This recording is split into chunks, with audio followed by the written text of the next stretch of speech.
Subscribe करिए हमारे channel target UP TET CTET को और बेल आइकन को दबाइए। हेलो फ्रेंड्स, मैं रेनू स्वागत करती हूँ आप सभी भावी अध्यापक एवं अध्यापिकाओं का आपके अपने channel target UP TET CTET में।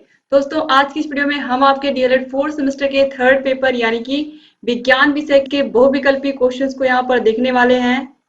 अब चलिए यहाँ पर क्वेश्चन नंबर 1 से हम देखते हैं। जैव विकास की प्रामाणिकता के संदर्भ में बहुचर्चित वैज्ञानिक हैं लैमार्क, डार्विन, आवाबा दोनों या इनमें से कोई नहीं। दोस्तों, जैव विकास की जो प्रामाणिकता है इसमें आप लोगों को पता है कि एक सिद्धांत दिया था लैमार्क ने जिसे हम कहते हैं उपार्जित लक्षणों का सिद्धांत, और एक दिया था डार्विन ने जिसे हम कहते हैं प्राकृतिक चयनवाद का सिद्धांत। तो इन दोनों के सिद्धांतों को भी आप याद रखिएगा। तो यहाँ पर जो आंसर सही है वो है ऑप्शन सा आ व ब दोनों ही आंसर बिल्कुल राइट हैं। इसके बाद क्वेश्चन नंबर 2 है जैव विकास के अंतर्गत जीवों की संरचनाओं में समानताएं हैं समरूप या समवृत्ति रचनाएं, समजात रचनाएं, आ व ब दोनों या इनमें से कोई। दोस्तों, जीवों के शरीर में ऐसे बहुत सारे अंग हैं जिन्हें हम समजात और समरूप अंग कहते हैं। समजात अंग और समरूप अंगों के बारे में मैंने बहुत ही डिटेल में आप लोगों को पढ़ाया है। तो दोस्तों, आप लोग प्लीज अच्छे से सारे नोट्स को पढ़ लीजिए, सारे वीडियोस को देख लीजिए। अगर अच्छे से आप पढ़ लेते हैं, देख लेते हैं, नोट्स बना लेते हैं तो आगे चल करके भी आपको ये नोट्स बहुत काम आएंगे। दोस्तों, अब यहाँ पर देखिए समरूप और समजात अंग दोनों ही होते हैं। जिन प्रशिक्षुओं ने पढ़ा है उनको पता होगा। तो ऑप्शन सा जो है आ व ब दोनों ये बिल्कुल राइट आंसर हो जाएगा। क्वेश्चन नंबर 3 है प्राकृतिक चयनवाद किस वैज्ञानिक ने प्रतिपादित किया था। तो प्राकृतिक चयनवाद का सिद्धांत किसने दिया था, अभी मैंने क्वेश्चन नंबर 1 में ही आपको बताया है। किसने दिया था? डार्विन ने दिया था। और उपार्जित लक्षणों की वंशागति का सिद्धांत किसने दिया था? लैमार्क ने दिया था। तो यहाँ पर प्राकृतिक चयनवाद का सिद्धांत पूछा है तो राइट आंसर ऑप्शन ब हो जाएगा। इसके बाद क्वेश्चन नंबर 4 है पारिस्थितिक तंत्र की संरचना के अजैविक घटक है। दोस्तों, पारिस्थितिकी तंत्र को दो भागों में बांटा गया है, जैविक घटक और अजैविक घटक। तो जैविक घटक, जैविक को हम इस तरीके से, जैविक मतलब जीव होता है और जीवों में कौन आता है? जीव का मतलब जिसमें जीवन हो, जो जीवित हो। तो जीवित कौन है? पेड़ पौधे सजीव हैं, मानव जाति, इसके अलावा जितने भी जीव जंतु हैं, पेड़ पौधों के अलावा जितने भी जानवर हैं, पक्षी हैं, सब क्या है? जीवित है ना। तो जितनी भी चीजें जीवित है वो सभी क्या होंगी? जैविक के अंतर्गत आएंगी। और जितनी भी चीजें जीवित नहीं है यानी कि निर्जीव है वो सब अजैविक घटक के अंतर्गत आएंगे। तो कार्बनिक पदार्थ, जो पदार्थ होते हैं ये क्या होते हैं? ये निर्जीव ही तो होते हैं। तो कार्बनिक पदार्थ, अकार्बनिक पदार्थ और जलवायु, जलवायु का मतलब वर्षा, ताप, दाब, ये सब क्या है? निर्जीव ही तो है, पदार्थ है सब। तो ये सब क्या है? अवस्थाएं ही तो है। तो इस तरीके से जलवायु, कार्बनिक पदार्थ, अकार्बनिक पदार्थ ये सब क्या है? अजैविक घटक है पारिस्थितिकी तंत्र के। तो ऑप्शन द जो है ये सभी बिल्कुल राइट आंसर हो जाएगा। क्वेश्चन नंबर 5 है पारिस्थितिकी तंत्र की संरचना के जैविक घटक हैं। अब देखिए जैविक घटकों में कौन कौन आएगा, अभी मैंने आपको बताया है कि जैविक घटकों में सभी पेड़ पौधे आएंगे, सभी जीवित जीव जंतु आएंगे। जीव जंतुओं में कुछ जीव जंतु शाकाहारी होते हैं जो पेड़ पौधों को खाते हैं, कुछ जीव जंतु क्या होते हैं? मांसाहारी होते हैं जो जीव जंतुओं को खाते हैं, जैसे कि हिरण को शेर खा जाता है। तो इस तरीके से यहाँ पर देखिए पारिस्थितिकी तंत्र के जैविक घटक के अंतर्गत कौन कौन आएंगे? उत्पादक जैसे कि हरे पेड़ पौधे, उपभोक्ता जैसे कि शाकाहारी एवं मांसाहारी, अपघटक एवं अपरत भोजी, इसके अलावा ये सभी। दोस्तों, उत्पादक, उपभोक्ता और अपघटक ये सभी आएंगे। तो ऑप्शन द जो है ये बिल्कुल सही है। अपघटक दोस्तों कुछ अलग नहीं होते हैं। अपघटक सूक्ष्म जीव जंतु होते हैं जो बहुत सूक्ष्म जीव होते हैं। ये क्या करते हैं, जैसे कि मान लीजिए कोई जंतु है जंगल में ऐसे मरा हुआ पड़ा हुआ है, बहुत दिनों से बदबू हो रही है, तो उसमें क्या छोटे छोटे जीव आ जाते हैं, उसके अंदर जीवाणु आ जाते हैं और वो क्या करते हैं, उनको खा खा करके क्या करते हैं, उस पूरे जंतु को खाद बना देते हैं यानी कि उर्वरक बना देते हैं। और इस तरीके से ये क्या करते हैं, उस जीव जंतु को खाद बनाने की वजह से क्या करते हैं, एक तरीके से अगर देखा जाए तो जंगल में सफाई का काम करते हैं। तो यहाँ पर जो अपघटक होते हैं इन्हें इसीलिए हम प्राकृतिक सफाई कर्मी भी कहते हैं। तो ऑप्शन द जो है ये सभी बिल्कुल सही हो गया। इसके बाद क्वेश्चन नंबर 6 है एक सरल आहार श्रृंखला के स्तर कौन कौन से हैं।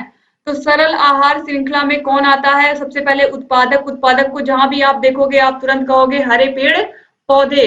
फिर प्राथमिक उपभोक्ता जैसे कि खरगोश हुआ, बकरी हुई, ये सब क्या खाते हैं? हरी हरी पत्तियां खाते हैं, हरे घास खाते हैं। फिर द्वितीयक उपभोक्ता है, हिरण को कौन खाता है?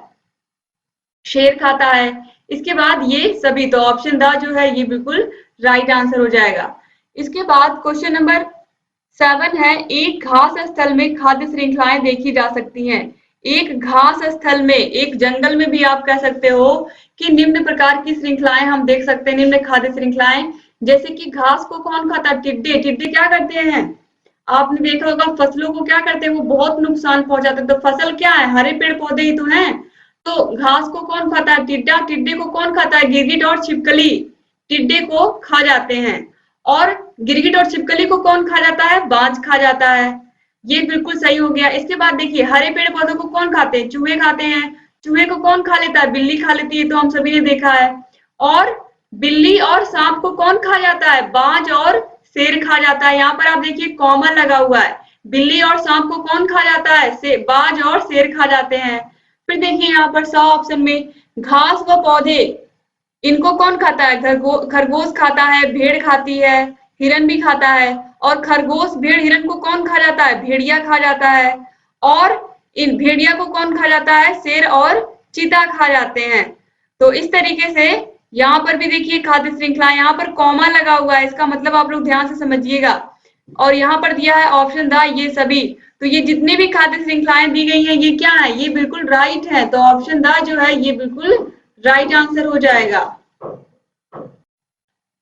क्वेश्चन नंबर 8 है, जैव विकास को प्रमाणित किया जा सकता है जीवों की तुलनात्मक शरीर रचना द्वारा, शरीर क्रिया विज्ञान द्वारा, अनुवांशिकी द्वारा या उपरोक्त सभी के द्वारा। दोस्तों जैव विकास को प्रमाणित इन सभी विधियों के द्वारा किया जा सकता है, इसीलिए ऑप्शन द जो है उपरोक्त सभी ये बिल्कुल राइट आंसर हो जाएगा। क्वेश्चन नंबर 9 है, जैव विकास का आधुनिक सिद्धांत निम्नलिखित में से किन दो सिद्धांतों का समीकरण है? लैमार्कवाद एवं डार्विनवाद, डार्विनवाद एवं बैलेस का सिद्धांत, डार्विनवाद एवं डी ब्रिज का उत्परिवर्तन सिद्धांत, या फिर लैमार्कवाद एवं डी ब्रिज का उत्परिवर्तन सिद्धांत। दोस्तों डार्विनवाद के सिद्धांत के बाद डी ब्रिज ने अपना एक सिद्धांत दिया था और यह डार्विनवाद के सिद्धांत के आधार पर आधारित था। इसी वजह से इसे हम डार्विनवाद एवं डी ब्रिज का उत्परिवर्तन सिद्धांत कहते हैं। उत्परिवर्तन सिद्धांत को भी मैंने विस्तार से आप लोगों को पढ़ाया है दोस्तों। तो ऑप्शन सा यहाँ पर जो है ये बिल्कुल सही है। क्वेश्चन नंबर 11 है, लैमार्कवाद का आधार है जाति उद्भव, उपार्जित लक्षणों की वंशागति का सिद्धांत, जनसंख्या गतिकी या जीवन संघर्ष। दोस्तों राइट आंसर है ऑप्शन ब, उपार्जित लक्षणों की वंशागति का सिद्धांत। ऑलरेडी मैंने क्वेश्चन नंबर 1 में ही आपको ये बता दिया है कि लैमार्कवाद के सिद्धांत का ही नाम ही यही है। क्वेश्चन नंबर 12 है, उत्परिवर्तन का सिद्धांत दिया था लैमार्क ने, डार्विन ने, ह्यूगो डी ब्रिज ने या मेंडल ने। अभी उत्परिवर्तनवाद का सिद्धांत आप लोगों ने देखा जिसमें मैंने आपको बताया था कि ह्यूगो डी ब्रिज ने डार्विन के सिद्धांत को लेकर के ही अपना सिद्धांत दिया था। तो इसीलिए यहाँ पर उत्परिवर्तनवाद का सिद्धांत किसने दिया था अगर एग्जाम में पूछेगा तो right answer Hugo de bridge. कहीं कहीं आपको डी ब्रिज देखने को मिलेगा, कहीं कहीं इनका पूरा नाम देखने को मिलेगा। तो ऑप्शन सा जो है ये बिल्कुल राइट आंसर हो जाएगा। क्वेश्चन नंबर 13 है, उत्परिवर्तन का कारण है जीन परिवर्तन, जीवन संघर्ष, उद्विकास या प्राकृतिक चयन। राइट आंसर है दोस्तों ऑप्शन आ, जीन परिवर्तन उत्परिवर्तनवाद का कारण है। क्वेश्चन नंबर 14 है, पारिस्थितिकी तंत्र शब्द का प्रयोग सर्वप्रथम किस वर्ष किया गया था? 1935 में, 1936 में, 1935 में, 1835 में या 1938 में। दोस्तों पारिस्थितिकी तंत्र का सर्वप्रथम प्रयोग, पारिस्थितिकी तंत्र शब्द का सर्वप्रथम प्रयोग 1935 में एजी टांसले ने किया था। ऑप्शन आ जो है ये बिल्कुल सही है। क्वेश्चन नंबर 15 है, खनिज पाए जाते हैं पृथ्वी के तल पर, भूपर्पटी पर या समुद्र में या उपरोक्त सभी। दोस्तों खनिज पृथ्वी के तल पर भी पाए जाते हैं, भूपर्पटी पर भी पाए जाते हैं, समुद्र में भी पाए जाते हैं। तो राइट आंसर हो जाएगा ऑप्शन द, उपरोक्त सभी। क्वेश्चन नंबर 16 है, निम्नलिखित वस्तुओं में कौन सी वस्तु संक्षारित हो सकती है? लकड़ी की मेज, स्टील की कुर्सी, तेल लेपित लोहे की छड़ या खुले स्थान पर रखी लोहे की छड़। जिन प्रशिक्षुओं को पता है संक्षारण का मतलब क्या होता है उनको इसका आंसर भी पता होगा। बहुत ही आसान है, बहुत इजी है। आप लोगों को मैंने बताया था कि संक्षारण का मतलब होता है क्षरण होना, यानी कि कोई चीज नष्ट हो रही है। जैसे कि आपने लोहे का कोई भी सामान अगर बारिश में भीग रहा है, धूप उसको लग रही है, अगर वो लगातार बाहर ही रखा है तो आप देखोगे एक समय के बाद उस पर जंग लग जाएगी।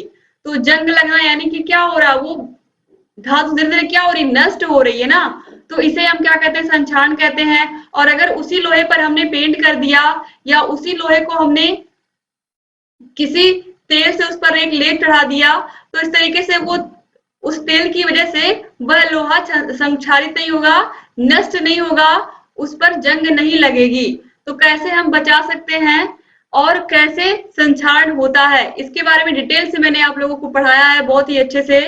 दोस्तों यहाँ पर आप देखिए, क्या लकड़ी में जंग लगेगी, लकड़ी की मेज में? बिल्कुल नहीं। स्टील की कुर्सी? बिल्कुल नहीं। तेल लेपित लोहे की छड़, इसमें भी नहीं लगेगी। तो राइट आंसर क्या है, ऑप्शन द, खुले स्थान पर रखी लोहे की छड़, क्योंकि उसको गर्मी, धूप, बारिश सब कुछ वो झेल रहा है, जिसकी वजह से उसका संक्षारण हो रहा है। तो ऑप्शन द जो है ये बिल्कुल सही हो जाएगा। क्वेश्चन नंबर 17 है, बॉक्साइट किसका अयस्क है? बहुत इजी क्वेश्चन है, सोडियम का, लोहे का, एल्यूमिनियम का या कॉपर का? तो राइट आंसर है एल्यूमिनियम का। क्वेश्चन नंबर 18 है, इनमें से कौन सी सांद्रण की विधि नहीं है? सांद्रण की विधि में फेन प्लवन विधि, चुंबकीय पृथक्करण विधि, गुरुत्वीय पृथक्करण विधि, इन सभी के बारे में आप लोगों ने पढ़ा हुआ है। तो निस्तापन सांद्रण के बाद की एक क्रिया होती है, ये सांद्रण की विधि नहीं है। तो ऑप्शन सा जो है ये बिल्कुल राइट आंसर हो जाएगा। क्वेश्चन नंबर 19 है, परावर्तनी भट्ठी के भाग हैं अग्नि स्थान, भट्ठी का तल, चिमनी या ये सभी। परावर्तनी भट्ठी को मैंने बहुत ही अच्छे से आप लोगों को बना के दिखाया है। उसमें आग जलने का भी स्थान होता है, चिमनी भी होती है और भट्ठी का तल भी होता है। तो ऑप्शन द जो है ये सभी ऑप्शन बिल्कुल सही होगा। क्वेश्चन नंबर 20 है, परावर्तनी भट्ठी में हम किसका भर्जन करते हैं? टिन स्टोन का, SnO2 का या गैलेना यानी कि PVS का या फिर कॉपर पायाइड यानी कि CuFeS2 का? तो राइट आंसर दोस्तों है इन सभी का। तो ऑप्शन द जो है ये बिल्कुल राइट आंसर हो जाएगा। क्वेश्चन नंबर 21 है, धातुएं होती हैं ऊष्मा की कुचालक, सुचालक, अ दोनों या इनमें से कोई नहीं। चाहे सोना हो, चांदी हो, लोहा हो, ये सभी क्या है, धातुएं क्या है, ये सब ऊष्मा की सुचालक होती हैं, यानी कि इन सभी से विद्युत धारा प्रवाहित होती है। तो ऑप्शन ब जो है ये बिल्कुल राइट आंसर हो जाएगा। इसके अलावा ये गर्म करने पर गर्म भी होती हैं, चाहे लोहे का बर्तन हो, चांदी का बर्तन हो। आप देखते हैं। इसके बाद क्वेश्चन नंबर 22 है, धातुओं का भौतिक गुण है चमकदार सतह, कठोरता, आघात वर्धनीयता या ये सभी। तो धातुएं, मैक्सिमम धातुएं जो होती हैं चमकदार ही होती हैं, सोना, चांदी।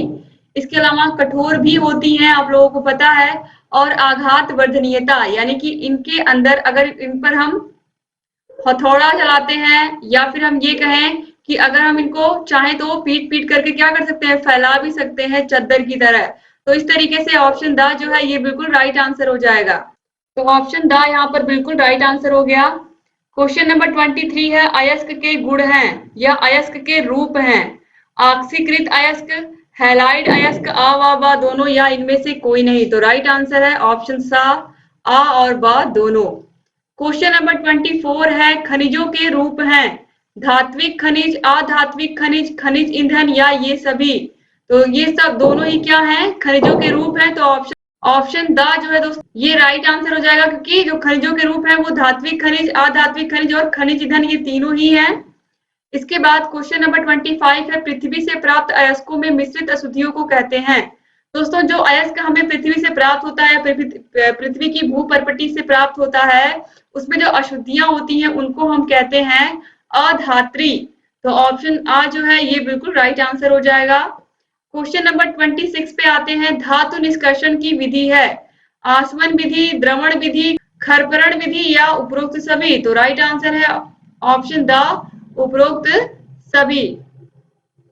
क्वेश्चन नंबर 27 है, पीतल में होते हैं। दोस्तों पीतल किससे मिलकर के बना होता है? ऑलरेडी मैं आप लोगों को बता चुकी हूं कि पीतल कॉपर और जिंक से मिलकर के बना होता है, जिसमें कॉपर 60 to 80% कॉपर और 20 to 40% जिंक होता है।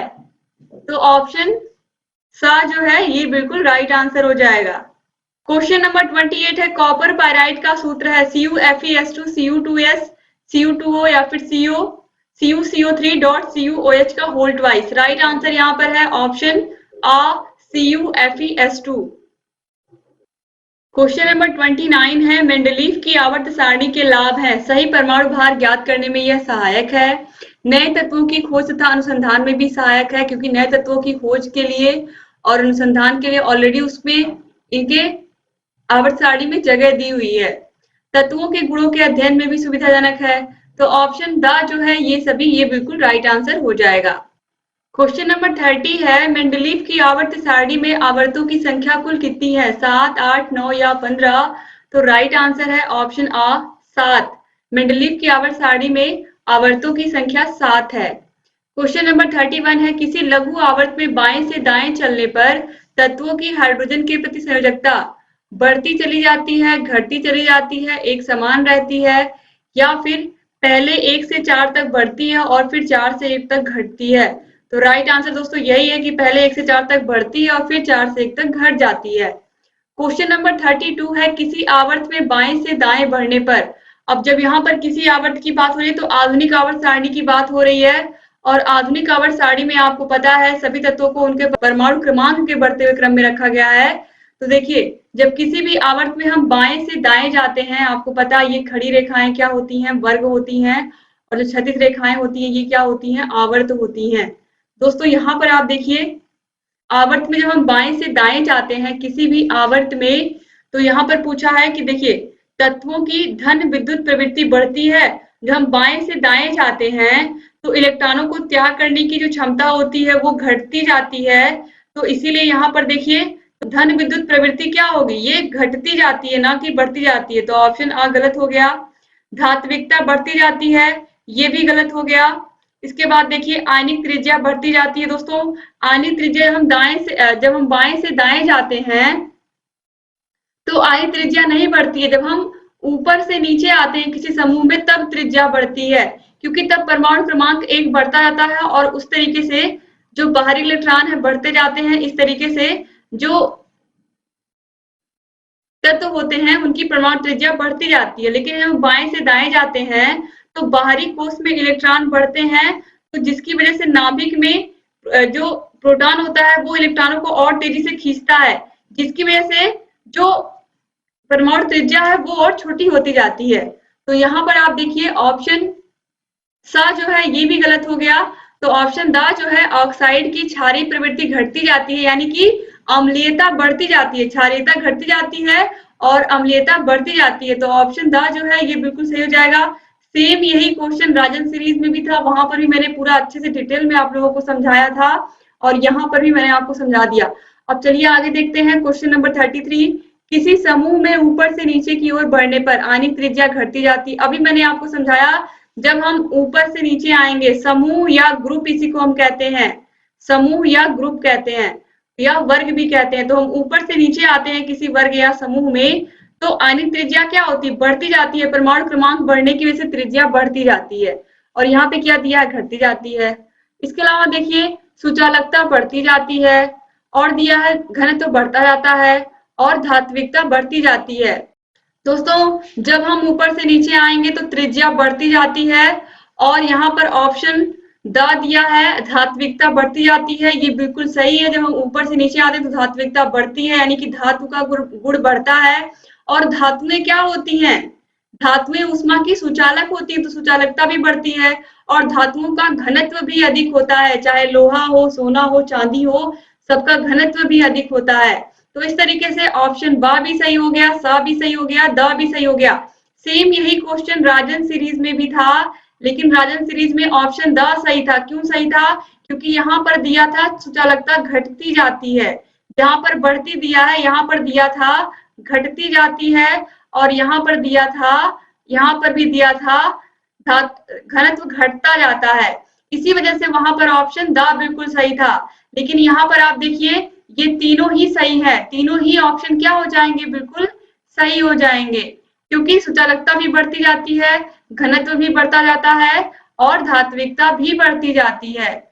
तो इसीलिए यहाँ पर ऑप्शन बा, सा, दा तीनों से जाएंगे, केवल ऑप्शन आ गलत है। अगर यहाँ पर दिया होता कि त्रिज्या बढ़ती जाती है, क्योंकि ऊपर से नीचे आने पर भारी कोश में इलेक्ट्रॉन बढ़ते जाते हैं और परमाणु क्रमांक भी बढ़ता जाता है, इसी वजह से परमाणु त्रिज्या बढ़ती जाती है।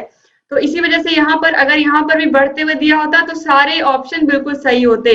ठीक है, तो इस तरीके से आपको समझ में आ गया होगा क्यों ये तीनों ही ऑप्शन सही है, जबकि राजन सीरीज में केवल ऑप्शन द सही था, क्योंकि यहाँ पर चालकता घटते हुए दी थी और घनत्व भी घटता हुआ दिया था। अब चलिए आगे देखते हैं। इसके बाद क्वेश्चन नंबर 34, मेंडलीव की आवर्त सारणी में एक दोष यह है कि हैलोजन परिवार के सदस्यों को एक समूह में रखा गया है।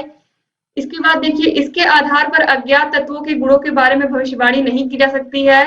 सर्वथा भिन्न गुणों वाले तत्व एक ही समूह में स्थान पा गए हैं, या सारणी को बनाने के पीछे कोई आधारभूत सिद्धांत नहीं रखा गया है। दोस्तों, ऑप्शन सा को छोड़ करके बाकी और कोई दोष नहीं है मेंडलीव की आवर्त सारणी में, तो सर्वथा भिन्न गुणों वाले तत्वों को भी एक ही समूह में स्थान दे दिया गया है, यही गलत किया गया है। तो ऑप्शन सा जो है ये राइट आंसर हो जाएगा। इसके बाद क्वेश्चन नंबर 35 है, विद्युत धारा का मात्रक I बराबर Q/T। तो I विद्युत धारा का मात्रक एम्पियर और Q आवेश का मात्रक कूलाम। तो यहाँ पर देखिए विद्युत धारा का मात्रक एम्पियर, विद्युत धारा का SI मात्रक है एम्पियर, आप याद रखिएगा। क्वेश्चन नंबर 36 है, शुष्क सेल में किस पदार्थ की क्षण एनोड का कार्य करती है। सेम यही क्वेश्चन राजन सीरीज में भी था, कार्बन, सिलिकॉन, जर्मेनियम या बोरॉन।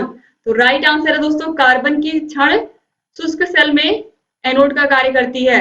दोस्तों, आप लोग अगर टारगेट यूपिटर सीटेड ऐप को डाउनलोड करते हैं तो आपको क्या क्या लाभ मिलेगा मैं आपको बता दूं कि आपको 8 के 8 विषयों की पीडीएफ मिल जाएगी, सभी के नोट्स आपको मिल जाएंगे और आपको हर एक विषय का चैप्टर वाइज टेस्ट देने को भी मिल जाएगा। ये राजन सीरीज और पवन सीरीज भी पूरे आपको मिल जाएंगे वहां पर। बस अगर आप इस तरीके से वीडियो में पढ़ रहे हैं तो यहाँ पर मैं आपको समझा करके एक्सप्लेन करके भी पढ़ा रही हूँ। ये सभी वीडियोस आपको ऐप में भी मिल जाएंगी और ऐप में आपको सारी पीडीएफ मिल जाएगी, पूरी की पूरी पवन सीरीज की भी, पूरी की पूरी राजन सीरीज की भी। तो आपको कहीं से कुछ अलग से बाजार से खरीदने की भी जरूरत नहीं पड़ेगी। तो इस तरीके से ये सब मेहनत हमने आप ही के लिए की है। अगर आप लोग ऐप को डाउनलोड करते हैं, ऐप से पढ़ते हैं तो आपको बहुत सारा बेनिफिट मिलेगा। तो आप लोग प्लीज ऐप को डाउनलोड कर लीजिए। ऐप की लिंक आपको डिस्क्रिप्शन बॉक्स और कमेंट बॉक्स में मिल जाएगी। इसके बाद क्वेश्चन नंबर 37 देखेंगे हम, किस सेल को पुनः आवेशित किया जा सकता है। सीसा संचायक सेल, वोल्टीय सेल, शुष्क सेल या डैनियल सेल। तो राइट आंसर है ऑप्शन आ, सीसा संचायक सेल। जो हमारे घरों में इन्वर्टर होता है उसे हम सीसा संचायक सेल ही कहते हैं और हम उसको क्या करते हैं, एक बार चार्ज करते हैं, फिर जब वो डिस्चार्ज हो जाता है तो फिर चार्ज करते हैं। तो इस तरीके से उसे हम पुनः आवेशित कर सकते हैं। तो चार्ज को ही क्या कहते हैं, हिंदी में आवेश कहते हैं। तो इस तरीके से हम उसको फिर से चार्ज कर लेते हैं। इसके बाद क्वेश्चन नंबर 38 है, वोल्ट मीटर के द्वारा मापा जाता है विद्युत धारा को, दो बिंदुओं के बीच विभवांतर को, विद्युत ऊर्जा को या आवेश को। तो आवेश को कूलाम में मापते हैं, विद्युत धारा को एम्पियर में मापते हैं। तो बचा क्या, विभवांतर। विभवांतर को हम वोल्ट मीटर के द्वारा मापते हैं। ऑप्शन बा जो है ये बिल्कुल सही हो जाएगा। क्वेश्चन नंबर 39 है, प्राचीन काल में चुंबक का उपयोग नाविक करते थे दूरी ज्ञात करने में, समुद्री यात्रा में दिशा ज्ञात करने हेतु, पवन की दिशा ज्ञात करने में, या इनमें से कोई नहीं। दोस्तों, प्राचीन काल में जो नाविक थे वो चुंबक का उपयोग करते थे समुद्री यात्रा में दिशा ज्ञात करने के लिए, जिसे हम कंपास सुई कहते हैं आज के समय में। इसके बाद क्वेश्चन नंबर 40 है, चुंबक के गुण है। चुंबक दैशिक यानी कि उत्तर दक्षिण दिशा बताने वाला गुण रखता है। इसके अलावा लौह चुंबकीय पदार्थों को अपनी ओर खींचता है, जैसे कि लोहा हुआ। तो ऑप्शन सा जो है आ, वा, बा दोनों, ये बिल्कुल राइट आंसर हो जाएगा। क्वेश्चन नंबर 41 है, चुंबकीय पदार्थों को चुंबकित किया जा सकता है स्पर्श विधि द्वारा, विद्युत प्रवाह विधि द्वारा, आ, वा, बा दोनों द्वारा, या इनमें से कोई नहीं। तो राइट आंसर है ऑप्शन सा आ, वा, बा दोनों। क्वेश्चन नंबर 42 है, चुंबक के प्रकार बताइए। प्राकृतिक चुंबक और कृत्रिम चुंबक यानी कि नेचुरल मैग्नेट और आर्टिफिशियल मैग्नेट। तो राइट आंसर है ऑप्शन सा आ, वा, बा दोनों। क्वेश्चन नंबर 43 है, चुंबक का प्रभाव अधिक दिनों तक बनाए रखा जा सकता है। चुंबक को गर्म नहीं करना चाहिए, चुंबक को ठोकना पीटना नहीं चाहिए, चुंबक को रगड़ना नहीं चाहिए, दो चुंबकों को आपस में रगड़ना नहीं चाहिए। अगर ये सब हम नहीं करेंगे तो चुंबक का प्रभाव अधिक दिनों तक हम बनाए रख सकते हैं। तो ऑप्शन द जो है उपरोक्त सभी ये बिल्कुल राइट आंसर हो जाएगा। क्वेश्चन नंबर 44 है, एबोनाइट की छड़ को रेशम से रगड़ने पर छड़ में कौन सा आवेश आ जाता है? धन आवेश, ऋण आवेश, दोनों आवेश या कोई नहीं। जब एबोनाइट की छड़ को हम रेशम से रगड़ेंगे दोस्तों छड़ पर ऋण आवेश आ जाएगा, इस बात को आप ध्यान रखिएगा। और जब हम कार्बन की छड़ को रगड़ते हैं तो उस पर धन आवेश आ जाता है, लेकिन जब हम एबोनाइट की छड़ को रगड़ते हैं तो उस पर ऋण आवेश आ जाता है। एबोनाइट और कार्बन ये दोनों चीजें आप याद रखिएगा। क्वेश्चन नंबर 45 है, आवेश कितने प्रकार के होते हैं? 1, 2, 3 या 4? तो आवेश दो ही प्रकार का होता है, धन आवेश और ऋण आवेश। तो ऑप्शन ब जो है ये बिल्कुल राइट आंसर हो जाएगा। क्वेश्चन नंबर 10 छूट गया था। क्वेश्चन नंबर 10 है, फिलोसफी जूलॉजिक पुस्तक के लेखक है मेंडल, लैमार्क, डार्विन या फिर वीजमान? राइट आंसर है दोस्तों ऑप्शन ब लैमार्क। जब मैंने पहला चैप्टर आप लोगों को पढ़ाया था तो पहले ही चैप्टर की पहली ही क्लास में मैंने आपको बताया था कि फिलोसफी जूलॉजिक नामक पुस्तक के लेखक हैं लैमार्क, आप लोग याद रखिएगा। अब दोस्तों क्वेश्चन नंबर 10 आप लोगों ने देख लिया। अब इसके बाद चलिए क्वेश्चन नंबर 46 से यहाँ पर देखेंगे हम, चुंबक द्वारा आकर्षित होता है। चुंबक किसको आकर्षित करता है? आप सभी को इसका आंसर पता है, लकड़ी का बुरादा, कांच का बुरादा, लोहे का बुरादा या तांबे का बुरादा। चुंबक किसको आकर्षित करता है? स्वाभाविक सी बात है लोहे को, तो लोहे का बुरादा क्या होगा यहाँ पर? राइट आंसर हो जाएगा। इसके बाद क्वेश्चन नंबर 47 है, चुंबकीय प्रभाव आर पार नहीं निकल पाता है। चुंबकीय प्रभाव आर पार नहीं निकल पाता है, किसके आर पार नहीं निकल पाता है? लोहे की चादर से, कांच की पट्टी से, लकड़ी के तख्ते से या कागज से?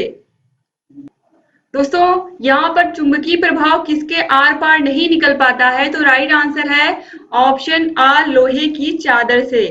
बाकी कांच की पट्टी से, लकड़ी के तख्ते से, कागज से, इन सभी से आर पार निकल सकता है, लेकिन लोहे की चादर से आर पार नहीं निकल सकता है। अगर एक बार लोहे की चादर पर चिपक गया तो फिर उसके दूसरी ओर ये नहीं जा सकता है चुंबकीय प्रभाव।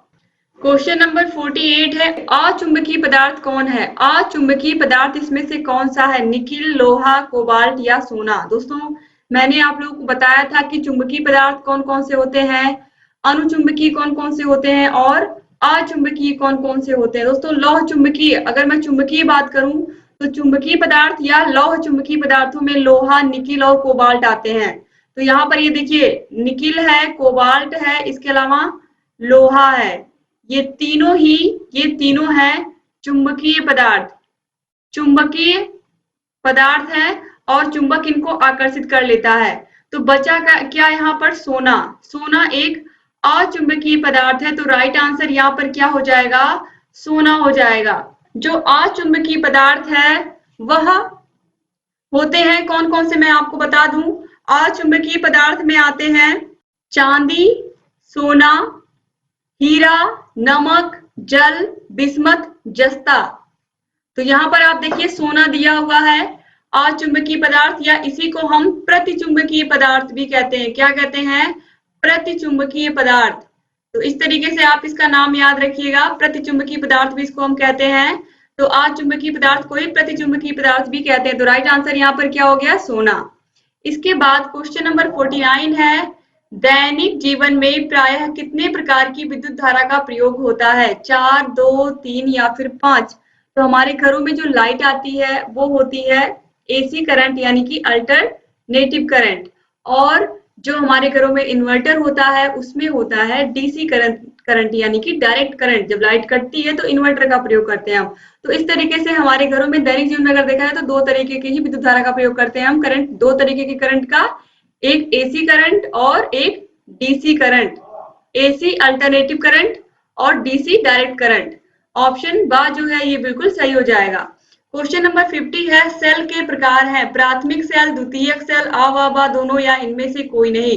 तो ये दोनों ही सेलों के प्रकार हैं, और प्राथमिक सेल, द्वितीयक सेल को मैंने विस्तार से आप लोगों को पढ़ाया है। डैनियल सेल के बारे में बताया, शुष्क सेल के बारे में बताया है, सीसा संचायक सेल के बारे में पढ़ाया है, और सभी का चित्र भी बनवाया है। तो इस तरीके से आप लोग अगर क्लासेस को पढ़ करके आएंगे, इन क्वेश्चंस को सॉल्व करेंगे तो आपके लिए बहुत आसान हो जाएंगे ये सभी क्वेश्चंस। तो ऑप्शन सा जो है ये बिल्कुल सही हो जाएगा। इसके बाद क्वेश्चन नंबर 51 है, विद्युत धारा के ऊष्मीय प्रभाव का उपयोग होता है विद्युत मीटर में, स्विच में, प्लग में या फ्यूज में। दोस्तों विद्युत धारा के ऊष्मीय प्रभाव का उपयोग फ्यूज में होता है। ऑप्शन सा जो है ये बिल्कुल सही हो जाएगा। क्वेश्चन नंबर 52 है, रुधिर कणिकाएं हैं, लाल रुधिर कणिकाएं, तो आपको पता है red blood cell, white blood cell और रुधिर प्लेटलेट, ये तीनों ही क्या है, रुधिर कणिकाएं हैं। और यहाँ पर ऑप्शन द जो है उपरोक्त सभी, ये बिल्कुल राइट आंसर हो जाएगा। क्वेश्चन नंबर 53 है, लाल रुधिर कणिकाओं का जीवन काल कितना होता है, 120 दिन, 107 दिन, 127 दिन या 157 दिन। राइट आंसर है 120 दिन, मैंने आप लोगों को लिखवाया भी है। क्वेश्चन नंबर 54 है, मनुष्य के रुधिर में प्रोटीन पदार्थ होते हैं, प्रतिजन ए प्लस बी, प्रतिरक्षी ए बी, आ व ब दोनों या इनमें से कोई नहीं। दोस्तों प्रतिजन ए बी और प्रतिरक्षी ए बी, ये दोनों ही राइट आंसर है, तो ऑप्शन सा जो है ये बिल्कुल सही हो जाएगा। क्वेश्चन नंबर 55 है, किस प्रकार का रुधिर रुधिर बैंक में रखा जाता है। रुधिर बैंक यानी कि ब्लड बैंक के बारे में मैंने आपको बताया था कि लोग ब्लड डोनेट करते हैं और डोनेट किया हुआ ब्लड रुधिर बैंक यानी कि ब्लड बैंक में जाता है, और अगर किसी को जरूरत होती है खून की अचानक में, तो वह व्यक्ति वहां से जाकर के ब्लड ले सकता है। और जो ब्लड वहां पर रखा जाता है उसे विषाणु से मुक्त, जीवाणु से मुक्त और प्रोटोजोआ से मुक्त रखा जाता है, यानी कि किसी भी प्रकार का इन्फेक्शन ना हो जब दूसरे व्यक्ति को उसे लगाया जाए।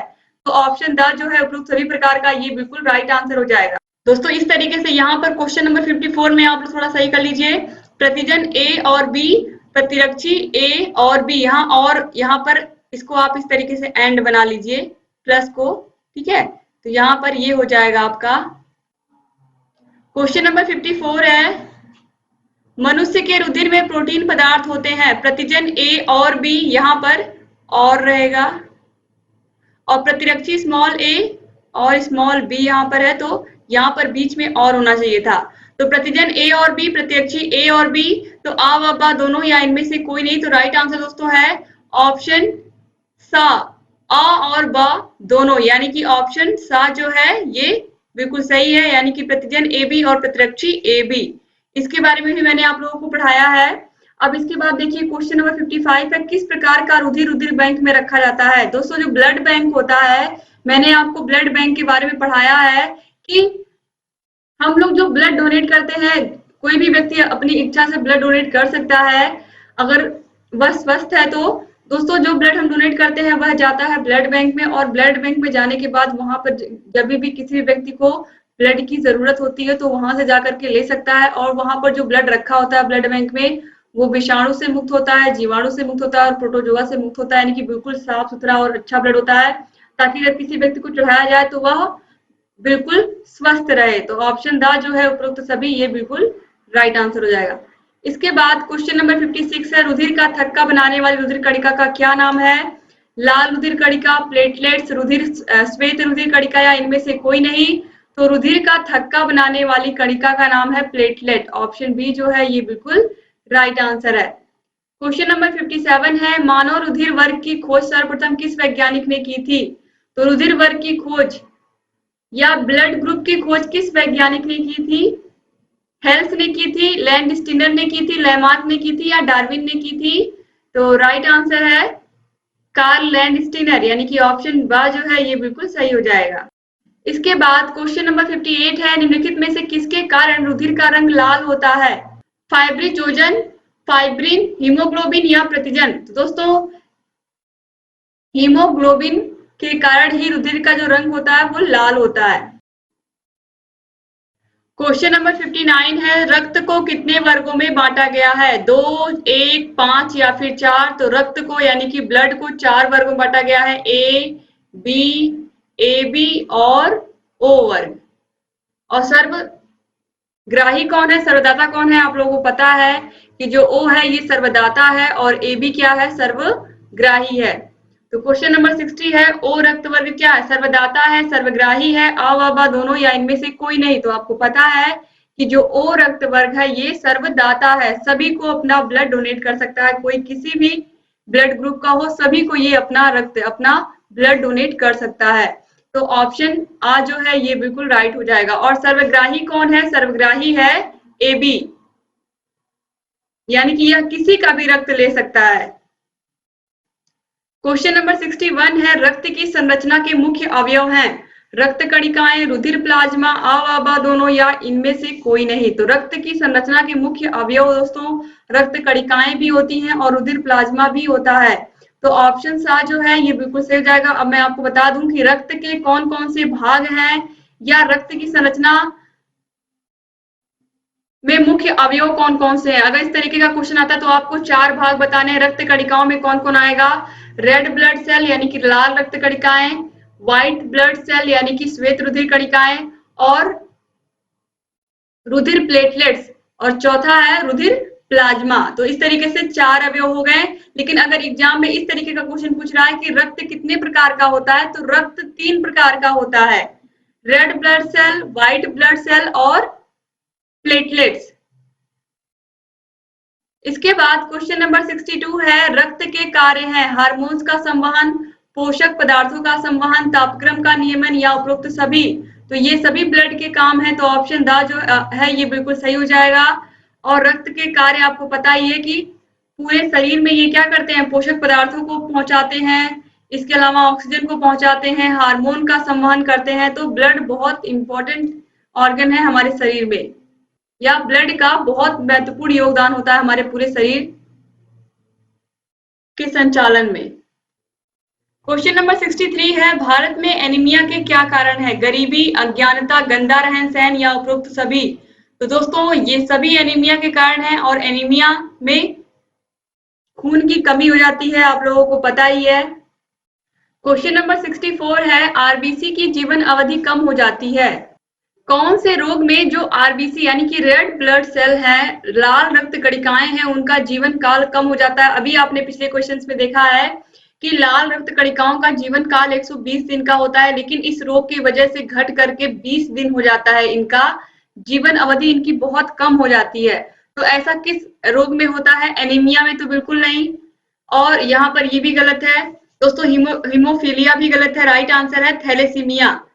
थैलेसीमिया रोग में जो रेड ब्लड सेल हैं इनकी जीवन अवधि 120 दिन से घट करके 20 दिन हो जाती है, यानी कि जीवन अवधि बहुत कम हो जाती है।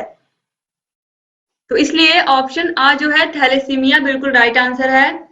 क्वेश्चन नंबर 65 है रक्त का थक्का बनने की प्रक्रिया धीमी हो जाती है। कौन से रोग में जो रक्त का थक्का है इसके बनने की जो प्रक्रिया है वो बहुत धीमी हो जाती है। थैलेसीमिया में तो बिल्कुल नहीं, क्योंकि इसमें क्या होता है रेड ब्लड सेल जो होते हैं इनकी जीवन अवधि कम हो जाती है। हीमोफीलिया में, एनीमिया में या श्वेत कण कोशिकाहीनता में। तो राइट आंसर दोस्तों यहाँ पर हो जाएगा। दोस्तों यह होता है हीमोफीलिया में, यानी कि हीमोफीलिया रोग अगर किसी को होता है, कहीं कट गया है, कहीं चोट लग गई है, खून बह रहा है, तो वो खून जमता ही नहीं है, यानी कि रक्त का थक्का बनता ही नहीं है। तो इस तरीके से हीमोफीलिया में क्या होता है, रक्त का थक्का जमता ही नहीं है, यानी कि रक्त का थक्का ही नहीं बनता है और व्यक्ति के शरीर से बहुत अधिक ब्लड बह जाता है। और थैलेसीमिया में क्या होता है, जो रेड ब्लड सेल है उनका जीवन काल कम हो जाता है। तो इन दोनों रोगों के बारे में मैंने पढ़ाया है आप लोगों को। इसके बाद क्वेश्चन नंबर 66 है डब्ल्यूबीसी कम हो जाती है, यानी कि व्हाइट ब्लड सेल किस में कम हो जाते हैं, एनीमिया में, थैलेसीमिया में, श्वेत कण कोशिकाहीनता में या हीमोफीलिया में। तो राइट आंसर है श्वेत रक्त कण कोशिकाहीनता में। तो श्वेत कण कोशिकाहीनता में क्या हो जाता है, व्हाइट ब्लड सेल कम हो जाते हैं। ऑप्शन सा जो है ये बिल्कुल राइट आंसर जाएगा। डब्ल्यूबीसी जो है इनकी जो संख्या है शरीर में बहुत कम हो जाती है। और डब्ल्यूबीसी का काम क्या होता है, जो व्हाइट ब्लड सेल होते हैं ये हमारे शरीर की रोगों से रक्षा करते हैं, ये हमारे शरीर के बॉडीगार्ड होते हैं। क्वेश्चन नंबर 67 है लिवर सिरोसिस रोग का क्या कारण है, हीमोफीलिया, एनीमिया, थैलेसीमिया या फिर इनमें से कोई नहीं। दोस्तों लिवर सिरोसिस रोग का मुख्य कारण है हीमोफीलिया। ऑप्शन आ जो है ये बिल्कुल राइट आंसर है। क्वेश्चन नंबर 68 है एड्स का पूरा नाम है, additional immuno deficiency syndrome, acquired immuno deficiency syndrome. तो ऑप्शन ब भी गलत है। अब देखिए दोस्तों यहाँ पर देखिए ऑप्शन ब है एक्वायर्ड इम्यूनो डिफिशियंसी सिम्टम्स, यहाँ पर सिम्टम दिया हुआ है। ऑप्शन सा जो है एक्वायर्ड इम्यूनो डिफिशियंसी सिंड्रोम ये बिल्कुल राइट आंसर है। तो एक्वायर्ड इम्यूनो डिफिशियंसी सिंड्रोम ये एड्स का फुल फॉर्म है और यही राइट आंसर है। क्वेश्चन नंबर 69 है, विश्व एड्स दिवस कब मनाया जाता है? 1 जून को, 1 नवंबर को, 1 दिसंबर को या 1 मई को? तो राइट आंसर है 1 दिसंबर को। इसको भी मैंने आपको लिखवाया था नोट जब बनवाया था।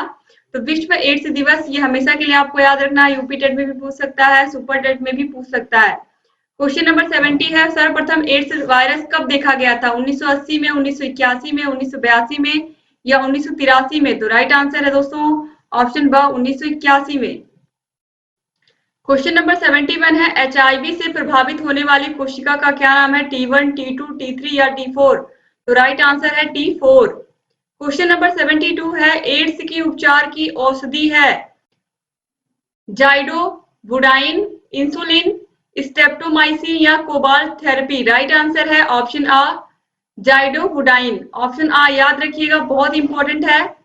इसके बाद आगे देखेंगे क्वेश्चन नंबर 73 है, एड्स की सिरमी जांच के लिए उपयुक्त प्रमुख परीक्षण है ELISA kit, western blot kit, blood group kit या इनमें से कोई नहीं? दोस्तों राइट आंसर है ऑप्शन आ एलिसा किट। एलिसा परीक्षण एड्स के लिए किया जाता है, ऑलरेडी मैंने आप लोगों को इसके बारे में पहले भी बताया है। क्वेश्चन नंबर 74 है दोस्तों, एड्स से बचने की क्या क्या सावधानियां हैं? दोस्तों एज ए टीचर, क्योंकि आप सभी लोग भी शिक्षक बनने जा रहे हैं, तो आप सभी लोगों को इन सभी के बारे में जानकारी होनी चाहिए, क्योंकि अगर आपको जानकारी रहेगी तभी आप अपने स्टूडेंट्स को इनकी जानकारी दे पाएंगे।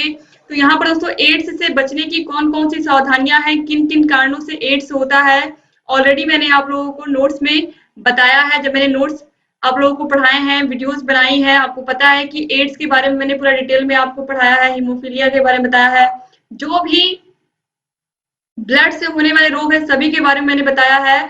तो यहाँ पर ऑप्शन आ देखिए, शिक्षा द्वारा सुरक्षित स्त्री सहवास, कॉन्डोम की व्यवस्था व सही उपयोग, सुरक्षित रक्त संचरण, ये सभी सावधानियां हैं एड्स से बचने की। तो ऑप्शन द जो है उपयुक्त सभी, ये बिल्कुल राइट आंसर होगा। एज ए टीचर हम सभी लोगों को इसकी जानकारी होनी चाहिए, तभी हम समाज में इसके प्रति जागरूकता फैला पाएंगे। क्वेश्चन नंबर 75 हम देखेंगे, 1984 में किस वैज्ञानिक ने एचआईवी का आविष्कार किया या एचआईवी के बारे में लोगों को जागरूक किया? लुक मॉन्टेग्नियर, रॉबर्ट सी गैलो, क्रिश्चियन बर्नार्ड या फिर लुइस पास्चर? राइट आंसर है ऑप्शन ब रॉबर्ट सी गैलो। इसके बाद अगला क्वेश्चन हम देखेंगे, क्वेश्चन नंबर 76, किस सेल को पुनः आवेशित किया जा सकता है? सीसा संचायक सेल, वोल्टीय सेल, शुष्क सेल, डैनियल सेल? जिन भी प्रशिक्षण राजन सीरीज पढ़ी है उनको पता होगा इसका आंसर। मैंने उसके भी बहुविकल्पी क्वेश्चंस को कराया है, उसमें मैंने आपको बताया था कि कौन सी सेल है जो एक बार डिस्चार्ज होने के बाद फिर से हम उसको चार्ज कर सकते हैं। हमारे घरों में इन्वर्टर वाली बैटरी, जिसे हम सीसा संचायक सेल बोलते हैं, सीसा कोई क्या बोलते हैं, लेड बोलते हैं ना। तो यहाँ पर आप देखिए सीसा संचायक सेल, तो ऑप्शन आ जो है ये बिल्कुल सही है, क्योंकि इन्वर्टर एक बार डिस्चार्ज होने के बाद फिर से क्या कर लेते हैं, हम उसको चार्ज कर लेते हैं। तो इस तरीके से चार्ज को हिंदी में क्या कहते हैं, आवेश कहते हैं। इसके बाद क्वेश्चन नंबर 77 है, प्राथमिक उपचारक में कौन कौन से गुण होने चाहिए? क्रिया में तत्पर तथा निपुण, मधुर स्वभाव वाला, साधन संपन्न, कुशल एवं सहनशील, उपरोक्त सभी गुणों वाला। तो जो प्राथमिक उपचारक होता है उसके अंदर ये सभी गुण होने चाहिए, क्योंकि अगर कोई व्यक्ति घायल अवस्था में जल्द से जल्द उसको उपचार चाहिए, उसके अंदर सहनशीलता भी होनी चाहिए और मधुर स्वभाव के साथ वो मरीज से बात करे, ये सभी गुण उसके अंदर होने चाहिए। तो ऑप्शन द जो है ये बिल्कुल राइट आंसर हो जाएगा। क्वेश्चन नंबर 78 है, प्राकृतिक चयनवाद प्रतिपादित किया था डार्विन द्वारा, ग्रेगर जॉन मेंडल द्वारा, जगदीश चंद्र बोस द्वारा या लैमार्क द्वारा? दोस्तों प्राकृतिक चयनवाद डार्विन के द्वारा दिया गया था, ऑलरेडी मैंने इसके बारे में आपको बताया भी है। क्वेश्चन नंबर 79 है, निम्नलिखित में से सांद्रण की विधि नहीं है? फेन प्लवन विधि, चुंबकीय पृथक्करण विधि, निस्तापन विधि या गुरुत्वीय पृथक्करण विधि? दोस्तों फेन प्लवन विधि, चुंबकीय पृथक्करण विधि, गुरुत्वीय पृथक्करण विधि, ये सभी सांद्रण की विधियां हैं और इन सभी को चित्र के माध्यम से मैंने आप लोगों को बना करके समझाया भी है। तो ऑप्शन सा जो है ये सांद्रण के बाद आने वाली विधि है निस्तापन, तो ऑप्शन सा जो है ये बिल्कुल राइट आंसर हो जाएगा। ये फेन प्लवन विधि, चुंबकीय पृथक्करण विधि और गुरुत्वीय पृथक्करण विधि, ये तीनों ही सांद्रण की विधियां हैं, जबकि ये सांद्रण की विधि नहीं है। इसके बाद क्वेश्चन नंबर 80 है, कांच की छड़ को रेशम से रगड़ने पर छड़ में आवेश आ जाता है। धन आवेश, ऋण आवेश, दोनों आवेश या इनमें से कोई नहीं। दोस्तों कांच की छड़ को जब हम रेशम से रगड़ते हैं तो छड़ में धन आवेश आ जाता है। ऑप्शन आ जो है ये बिल्कुल सही हो जाएगा। क्वेश्चन नंबर 81 है, आवर्त सारणी में किसी समूह में ऊपर से नीचे जाने पर आयनिक त्रिज्या घटती जाती है, सुचालकता घटती जाती है, घनत्व घटता जाता है या धात्विकता बढ़ती जाती है। दोस्तों मैंने आपको बताया था कि किसी भी समूह में जब हम ऊपर से नीचे आते हैं, ये आवर्त सारणी इस तरीके से, ये जो क्षैतिज रेखाएं होती हैं ये आवर्त होती हैं और जो खड़ी रेखाएं होती हैं ये समूह या वर्ग होती हैं। जब हम ऊपर से नीचे आते हैं तो क्या होता है? तो राइट आंसर है धात्विकता बढ़ती जाती है। ऑप्शन द जो है ये बिल्कुल सही है।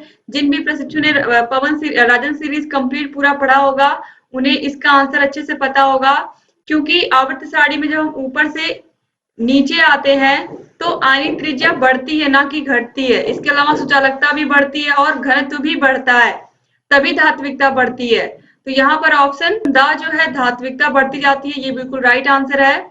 क्वेश्चन नंबर 82 हम देखेंगे, रुधिर का थक्का बनाने वाली रुधिर कणिका का क्या नाम है? रुधिर का थक्का कौन सी रुधिर कणिका बनाती है? लाल रुधिर कणिका, प्लेटलेट, श्वेत रुधिर कणिका या इनमें से कोई नहीं? तो आपको इसका आंसर पता है क्या है? प्लेटलेट्स। ऑप्शन बा जो है ये बिल्कुल सही हो जाएगा। क्वेश्चन नंबर 83 है, एलिसा परीक्षण किसके लिए किया जाता है? हेपेटाइटिस के लिए, क्षय रोग के लिए, एड्स के लिए या टाइफाइड के लिए? आपको अच्छे से पता है कि एड्स के लिए किया जाता है। क्वेश्चन नंबर 84 है, गैलेना किस धातु का अयस्क है? जिंक का, लेड का, कॉपर का या एल्यूमिनियम का? तो गैलेना लेड का अयस्क है गैलेना। ऑप्शन बा जो है ये बिल्कुल सही है। क्वेश्चन नंबर 85 है, वातावरण और जीवधारियों के पारस्परिक संबंधों से क्या बनता है? समुदाय, पारिस्थितिक तंत्र, जीवोम या खाद्य जाल? तो वातावरण और जीवधारियों के पारस्परिक संबंधों से पारिस्थितिकी तंत्र बनता है, और ये सभी क्वेश्चन आप देख रहे हैं 2017 में पूछे हुए हैं। क्वेश्चन नंबर 86 है, शुष्क सेल में किस पदार्थ की छड़ एनोड का कार्य करती है? कार्बन की, सिलिकॉन की, जर्मेनियम की या बोरॉन की? तो राइट आंसर है कार्बन की छड़ एनोड का कार्य करती है शुष्क सेल में। क्वेश्चन नंबर 87 है, रुधिर का थक्का बनाने वाली रुधिर कणिका का क्या नाम है? अभी आपने ऊपर देखा है, लाल रुधिर कणिका, प्लेटलेट, श्वेत रुधिर कणिका, इनमें से कोई नहीं। दोस्तों आपको इसका आंसर अच्छे से पता है, रुधिर का थक्का प्लेटलेट्स बनाती है। ऑप्शन बा बिल्कुल सही है। क्वेश्चन नंबर 88 है, निम्नलिखित में से दिष्ट धारा का प्रयोग करते हैं? पंखे में, टॉर्च में, टीवी में या कूलर में? आपको मैंने समझा करके बताया है कि जो टॉर्च होता है इसमें क्या लगी होती है? सेल लगी होती है और ये बैटरी से चलते हैं। इसके अलावा हमारे मोबाइल में भी टॉर्च होता है और वो भी बैटरी से, जब हम चार्ज करते हैं तो चार्ज की हुई बैटरी से ही वह चलता है। तो इस तरीके से ऑप्शन बा जो है ये बिल्कुल सही होगा। और बाकी पंखा, टीवी, कूलर ये जो दिए हुए हैं इनसे भी दिष्ट धारा, ये भी दिष्ट धारा के प्रयोग से चलते हैं, लेकिन यहाँ अगर आंसर के हिसाब से हम देखेंगे तो हमें ऑप्शन बा ही लगाना होगा। जबकि हम अच्छे से जानते हैं कि इन्वर्टर से पंखा भी चलता है, टीवी भी चलती है, कूलर भी चलता है। लेकिन दोस्तों यहाँ पर हम क्वेश्चन के अकॉर्डिंग ही ऑप्शन बा को लगाएंगे, क्योंकि जो टॉर्च है ये सबसे अच्छा एग्जाम्पल है दिष्ट धारा के प्रयोग का। इसके बाद देखिए क्वेश्चन नंबर 89 है, पौधों एवं जंतुओं के बीच की कड़ी कौन है? ये मोस्ट इंपॉर्टेंट क्वेश्चन है। अमीबा, यूग्लिना, वायरस या क्लेमाइडोमोनास? राइट आंसर है ऑप्शन बा यूग्लिना। क्वेश्चन नंबर 90 है, चुंबकीय पदार्थ है लोहा, पीतल, तांबा या रबड़? तो चुंबकीय पदार्थ क्या है? लोहा है। ऑप्शन आ जो है ये बिल्कुल सही है। क्वेश्चन नंबर 91 है, लाल रक्त कणिकाओं का निर्माण कहाँ होता है? लाल रक्त कणिकाओं का निर्माण यकृत में, मस्तिष्क में, प्लाज्मा में या अस्थि मज्जा में? तो राइट आंसर है अस्थि मज्जा में। क्वेश्चन नंबर 92 है, विद्युत बल्ब में तंतु किस धातु का बना होता है? विद्युत बल्ब मैंने बना करके आप लोगों को पढ़ाया है, टंगस्टन, सिल्वर, एल्यूमिनियम या चांदी? तो राइट आंसर है टंगस्टन।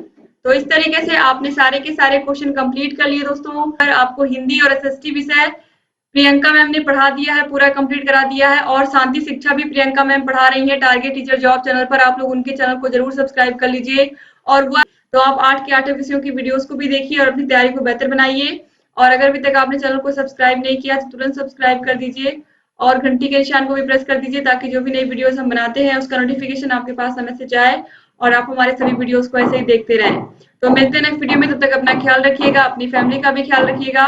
यहाँ आई बटन पर भी क्लिक करके आपको सभी वीडियोस की लिंक मिल जाएगी। तो मिलते हैं नेक्स्ट वीडियो में दोस्तों। जय दोस्तों।